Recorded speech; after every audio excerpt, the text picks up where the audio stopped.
There's one problem with this new Flappy Bird toy. Oh God, you gotta see it in the little box. That's so cute. It's a sandpiper thing.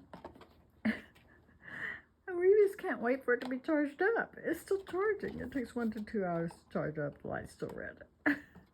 He's been rubbing his face, putting his scent on it already, and now the box.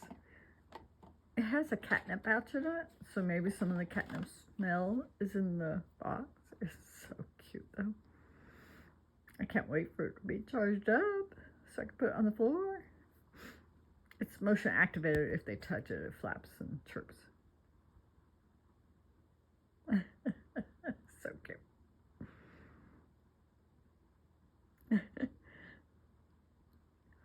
He's like, this is my toy. I put my scent all over it. Oh, look.